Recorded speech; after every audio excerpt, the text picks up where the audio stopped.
Welcome to This Explainer. Today, we're breaking down the neoliberal and new right perspective on the education system. Consider this your essential guide, whether you're studying sociology or just trying to figure out how schools actually work.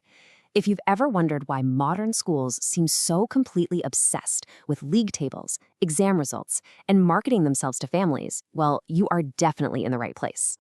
All right, picture this for a second. What if choosing an education was literally just like picking a snack from a vending machine? It's driven entirely by consumer choice. You check out your options, you weigh the value, and you pick the one that gives you the best return. Now, I know it sounds a little clinical for something as profound as learning, doesn't it? But honestly, this exact concept is the beating heart of the sociological theories we're looking at today.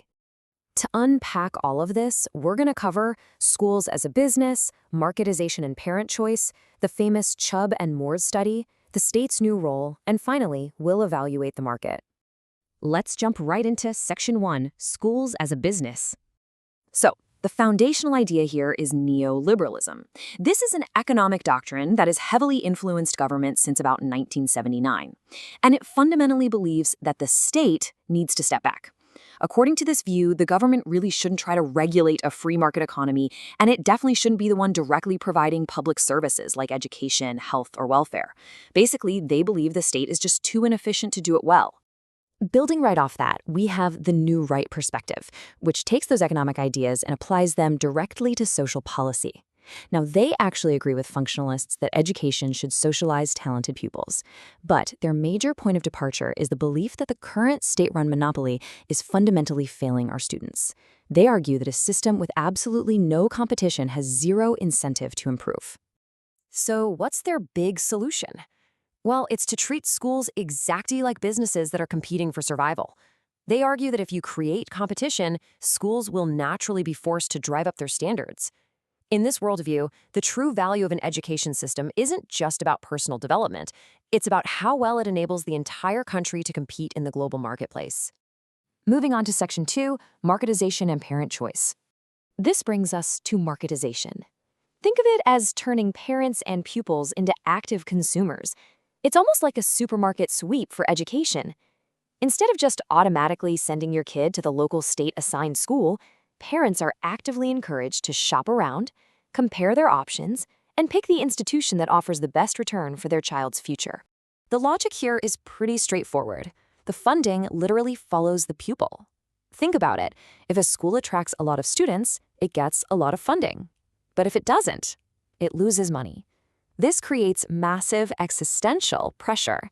It forces schools to either raise their teaching standards to attract those customers or risk failing and potentially closing down for good. Now, to actually make this market work, you need information, right? You can't be a savvy consumer without data. So, the 1988 Education Reform Act in the UK introduced specific accountability tools to help parents. They brought in league tables to provide clear performance signals, Ofsted inspections to expose weak schools and publicly reward the great ones, and GCSEs to create a standardized benchmark across the entire market. Let's move over to Section 3. The Chubb and Moe study. Back in 1990, researchers John Chubb and Terry Moe dropped a massively influential study. They used large-scale quantitative analysis looking at school performance and parent surveys across the American education system. And their findings? They essentially provided the bedrock evidence for new right thinkers all over the globe, arguing that market solutions were the only way to save a failing public system. What they concluded from all this data was that state-run public schools in America were basically failing. On the flip side, they found that private schools performed much, much better. And the reason why? Precisely because market incentives made them directly answerable to paying parents. If a private school was terrible, parents just took their money elsewhere. So Chubb and Moe proposed a radical idea, a voucher system. You give parents a voucher equal to the cost of a state education, and they can spend it at any school they want, expanding consumer choice to everyone. Which brings us to Section 4, the state's new role. Now, here's a really fascinating paradox. We just talked about how neoliberals and the new right want the state to step back, right?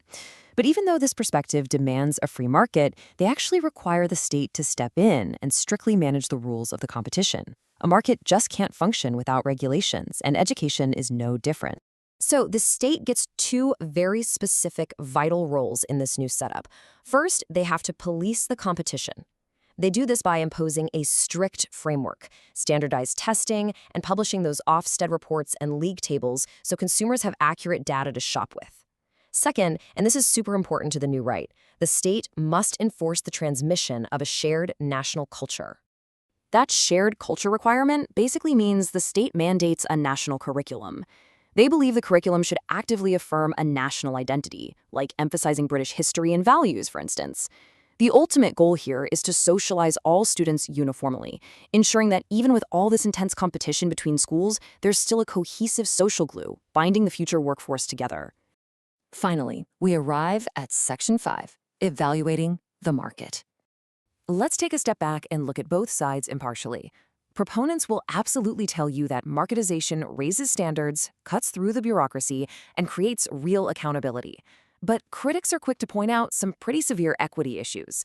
For one, it allows elite schools to cream skim the best students, which heavily penalizes schools in disadvantaged areas. Plus, choice requires resources. For families who lack transportation or insider knowledge of the system, true choice is kind of just a myth. Sometimes this even results in selection by mortgage, where wealthier parents can literally just buy houses in the best school catchment areas. And there's another major criticism here: the stress. This high-stakes accountability can create a pretty intense environment. Critics argue it narrows education down to a relentless sprint for exam results, pushing aside things like pastoral care, creativity, and broader personal development. Schools can become so obsessed with their performance metrics that it leads to damaging behaviors, like off-rolling vulnerable pupils simply to protect their league table rankings. It forces the whole system to treat education like a sprint rather than a holistic marathon of learning. So, as we wrap up this explainer, I want to leave you with a provocative question to chew on. When you weigh the drive for higher standards against the severe risks to equality, you really have to ask yourself, is the ultimate purpose of education just to fuel a competitive marketplace, or is it something entirely different?